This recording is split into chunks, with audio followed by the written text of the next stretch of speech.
Hey everybody. So about a month ago I preached on the story of the prophet Elijah having this mountaintop high of an experience defeating Ahab and the prophets of Baal on Mount Carmel. You know, we're up here, and then Elijah being on the run because of a death threat from Queen Jezebel. She wanted his life, so he had to flee. Which finally quickly led Elijah to a major depressive episode and suicidal ideation. This is a good example of a deficit in our third character structure, integration. So if you remember, we are trying to build a healthy trunk to our tree so that we bear fruit for God and for others. So we've covered attachment and separation so far. Today we're on to integration. So integration is the ability to deal with positive and negative realities in a healthy way, adaptively. So a person with strong integration can experience positive and negative emotions without taking the full experience of the other. So these people can communicate positive experiences like love and success and accomplishment, and also have negative experiences like grief, loss, imperfection, and pain.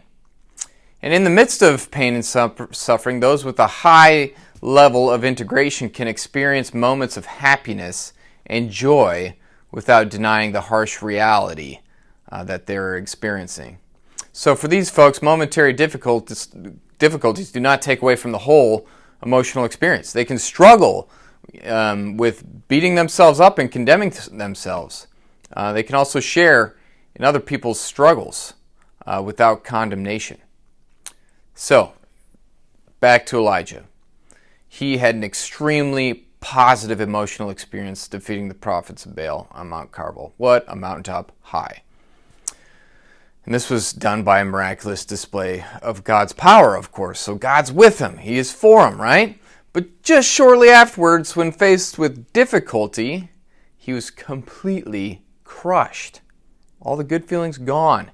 He was catastrophizing. He acted as though his life was over before it was even over. Catastrophizing. Do you know anybody who struggles with that? Catastrophizing? Let's say that you and your spouse have a disagreement about what color drapes you need, or where you're going to go on vacation, or what yogurt to buy. And one of you says in response to one of these negative emotional experiences, "God, we probably should have never gotten married.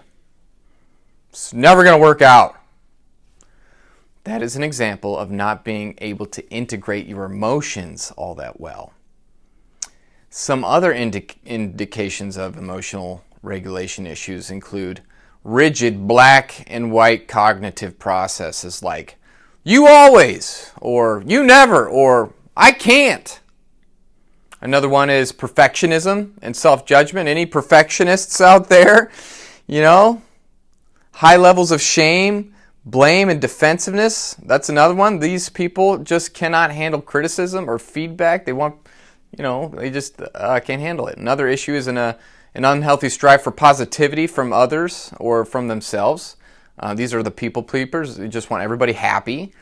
And finally, you might have integration issues if you do not have the ability to experience joy or connection in the midst of your suffering or when you're struggling.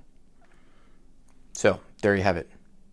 Character structure number 3, integration. That's how we strengthen our trunk and bear fruit for God and others, is strengthen this trunk. And if you want some help identifying where you might be able to grow in this way, I would love to talk to you about it. Please reach out to me, send me an email, comment on the post, and we can connect. But thank you for listening, and may God bless your day.